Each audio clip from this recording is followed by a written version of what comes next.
The Amorphous is a very unusual being, if you can even call it that. As the name implies, it is shapeless, its form appearing to constantly change.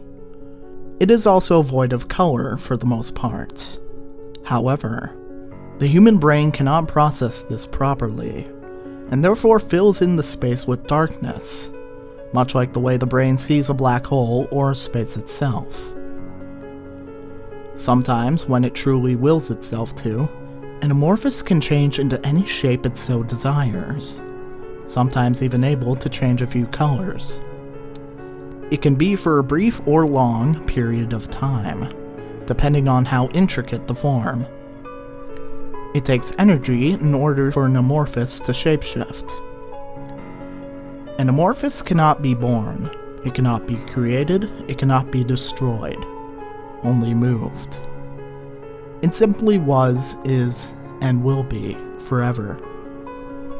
Throughout history, the Amorphous has had many names: angel, demon, ghost, spirit, and more recently, a shade. An Amorphous can be either good or bad. Like humans, some have more morals than others. But in our dimension, good and bad are simple names we use to label things that help or harm us. In most alternate dimensions, no such ideas exist.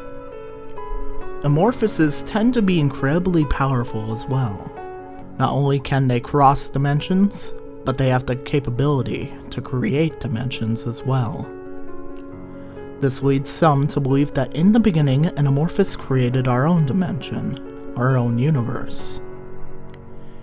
It is unclear what its intent was, whether this entity created us on purpose or not, whether he has a plan for us or even cares.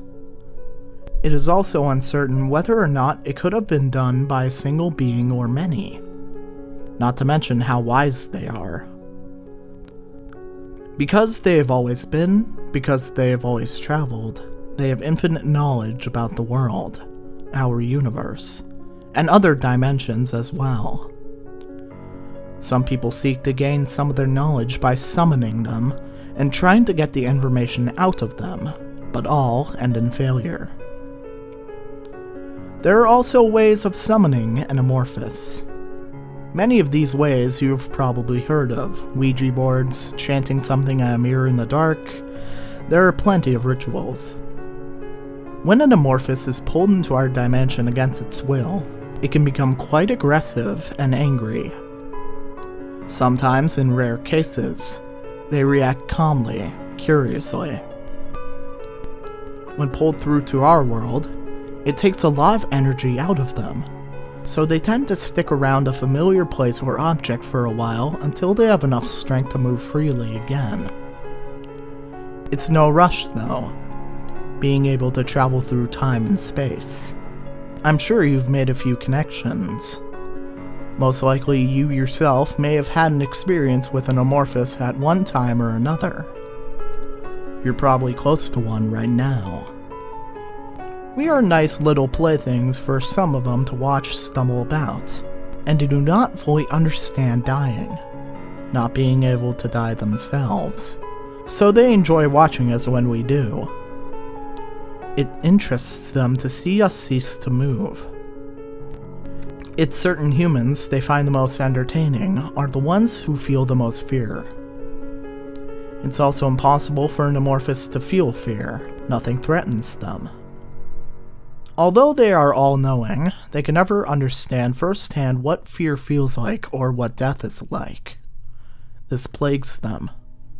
So many of them watch us, and wait to watch us die, hoping to learn something.